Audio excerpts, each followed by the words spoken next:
নমস্কার বন্ধুরা, স্টাডি পয়েন্টের রানু থেকে আজকে আমরা আবার পশ্চিমবঙ্গের পুলিশ কনস্টেবল পরীক্ষার জন্য গুরুত্বপূর্ণ কিছু জিকে নিয়ে চলে আসলাম। যে জিকে গুলো শুধু পশ্চিমবঙ্গের পুলিশ কনস্টেবল পরীক্ষার জন্য ইম্পর্টেন্ট নয়, পশ্চিমবঙ্গের যে অন্যান্য পিএসসি পরীক্ষাগুলো হয় সাধারণত, তাছাড়া রেল, ব্যাংক প্রভৃতি পরীক্ষার ক্ষেত্রেও খুবই গুরুত্বপূর্ণ। তোমাদের যদি ভালো লাগে তো অবশ্যই ভিডিওটি প্রথম থেকে শেষ পর্যন্ত দেখতে থাকো এবং কমেন্ট করে জানিও, ঠিক আছে? তো চলো শুরু করা যাক। তো আচ্ছা, বলো তো, স্বাধীন ভারতের প্রথম ল মিনিস্টার কে ছিলেন? Doctor B.R.. Ambedkar. Doctor B.R.. Ambedkar. এছাড়া সেই সময় শিক্ষামন্ত্রী যেমন ছিলেন মৌলানা কাবুল আলম আজাদ, তাই তো? মৌলানা আবুল কালাম আজাদ। আর হোম মিনিস্টার ছিলেন সর্দার বল্লভভাই প্যাটেল। এগুলো কিন্তু আমাদের জানা আছে। আর প্রাইম মিনিস্টার তো জানি আমরা, কে? জওহরলাল নেহরু। এবার বলো তো, জিম ন্যাশনাল পার্ক কত সালে প্রতিষ্ঠিত হয়েছিল? মানে করবেট আর কি। এটি হচ্ছে 1936 সালে। এটি হলো ভারতের প্রথম ন্যাশনাল পার্ক এবং এটি উত্তরাখণ্ডের নৈনিতাল জেলায় অবস্থিত, ঠিক আছে? এবার বলো তো, সেরিকালচার কোন উৎপাদনের সাথে যুক্ত? সেরিকালচার রেশম চাষের সাথে যুক্ত। রেশম বা সিল্ক, তাই তো? আচ্ছা, খুবই গুরুত্বপূর্ণ এটা একটা কোশ্চেন ছিল। আচ্ছা, এবার বলো তো, সমুদ্রের গভীরতা পরিমাপ করার জন্য কোন যন্ত্র ব্যবহার করা হয়? ভ্যাডোমিটার। আচ্ছা, এবার বলো তো, ব্যারোমিটার তাহলে কোন কি কাজে ব্যবহার করা হয়? ব্যারোমিটার বায়ুর চাপ মাপার যন্ত্র। আচ্ছা, ভীষণ ইম্পর্টেন্ট একটি কোশ্চেন। এইবার বলো তো, ভারতে কে প্রথম অস্কার পুরস্কার পান? ভানু আইয়ার।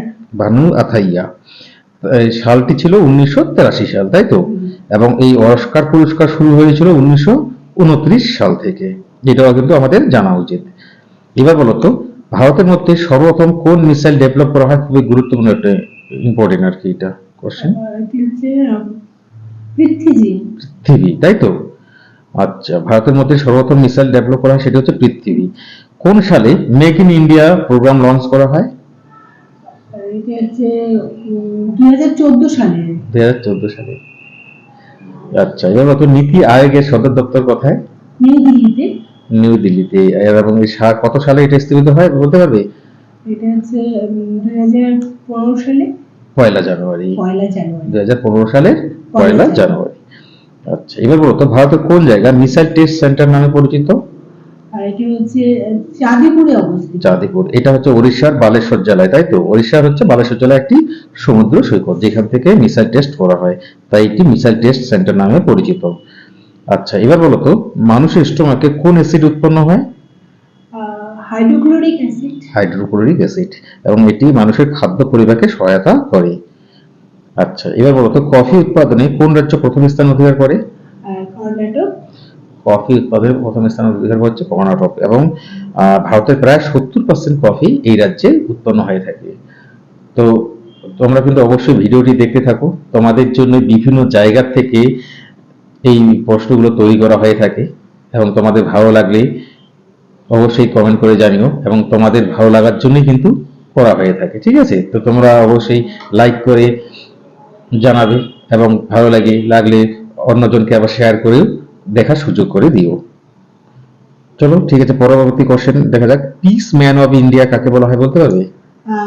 লাল বাহাদুর শাস্ত্রীকে বলা হয়। পিস ম্যান অফ ইন্ডিয়া হচ্ছে লাল বাহাদুর শাস্ত্রী। সেরকম হচ্ছে আয়রন ম্যান হচ্ছে যেমন সর্দার বল্লভভাই প্যাটেল। সর্দার বল্লভভাই প্যাটেলকে কি বলা হয়? Iron man of India. আর নতুন আজকে একটা বললাম, সেটা হচ্ছে পিস ম্যান অফ ইন্ডিয়া, সেটা হচ্ছে লাল বাহাদুর শাস্ত্রী।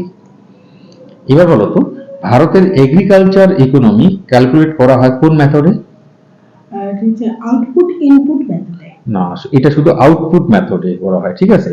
এগ্রিকালচার ইকোনমিটা ক্যালকুলেট করা হয় আউটপুট মেথডে, ঠিক আছে? এটা মাথায় রাখতে হবে, একটু ভীষণ ইম্পর্টেন্ট কোশ্চেন একটা।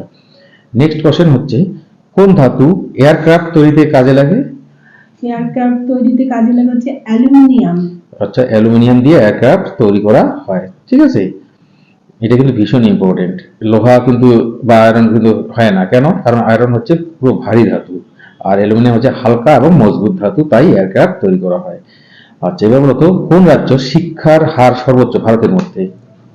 এটা হচ্ছে কেরলে সবথেকে বেশি শিক্ষার হার। কেরলের শিক্ষার হার সব থেকে বেশি, প্রায় 94%, ঠিক আছে।